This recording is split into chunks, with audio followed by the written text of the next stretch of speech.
My name is Remija Chia, Member of Parliament for Pian, and the Chairman of the Karamoja Parliamentary Group, which is a group of 26 members of Parliament in this part of the country.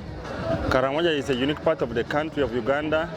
It's about 28,000 square kilometers and houses over 11 different clans and ethnic groupings, but all of them united in love, in kindness, in celebrating their unique cultures and diversities in the country. We have a rotational event that moves from district to district. So given that there are 9 districts in Karamoja, it means it takes 9 years for a district like Napak, which has celebrated today, which was hosted us today, to host us again.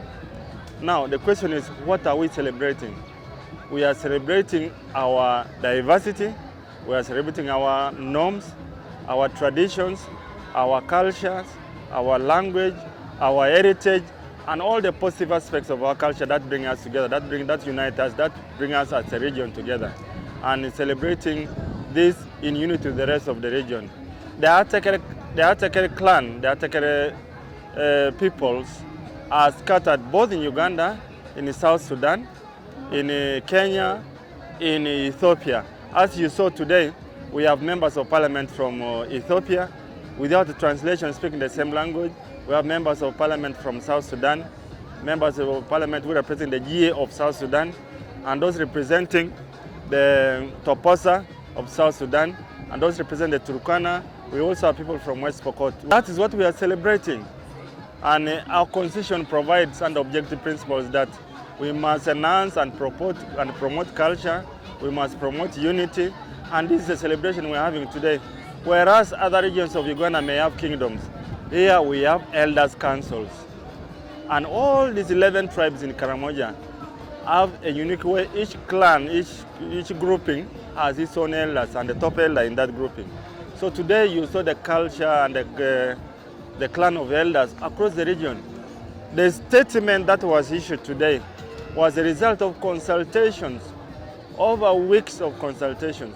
And finally they came to a consensus to release a statement to the government and the people of Uganda that this is how they view the region, how they want Karamoja to move forward.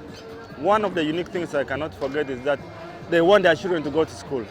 They want government to give them free and compulsory education for the next 20-50 years, so that this region can stop being the way it is.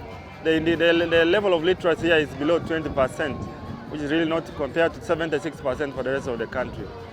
They want to benefit from their minerals. They want to participate in the development of Uganda by sharing the resources that are here. There are over 50 commercial and industrial minerals in Karamoja.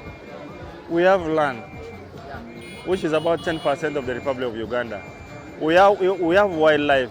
One of the prestigious Kidepo National Park. We have Pianupe Game Reserve, Bokora Mataniko Corridor.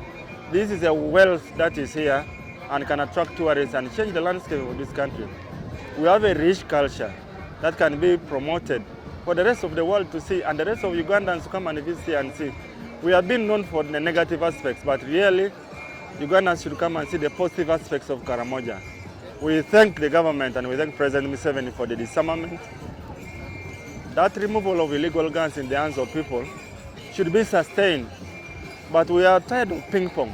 Like you disarm today, after a few 2-3 years, the security forces leave the region, and again the thugs re-enter and rearm.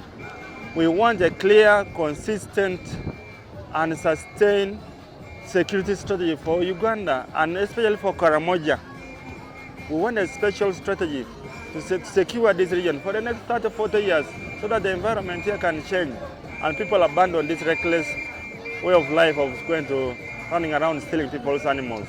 And that can only be, the transformation can happen if government is clear about the security forces in Uganda, can clear about a security strategy, not one and off. It must be a strategy that's clear in the hands of security of Uganda, the police, the UPDF, and the whole government, that this is how Karamoja can be secured, given the fact that it's bordering for a porous region, over 800 kilometers of borderline, bordering other countries which have their own people are carrying guns. The Turkana, the people of Kenya, the West Pokot, up to Ethiopia, people are carrying guns. South Sudan, the people are carrying guns.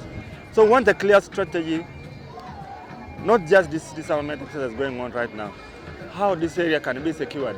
Because insecurity is undermining development.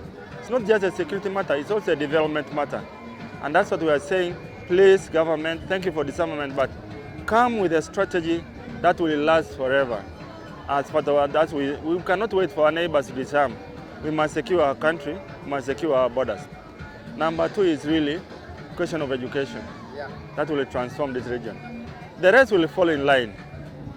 We will get our benefit of our minerals. We shall organize ourselves with the support of government to develop the tourism sector.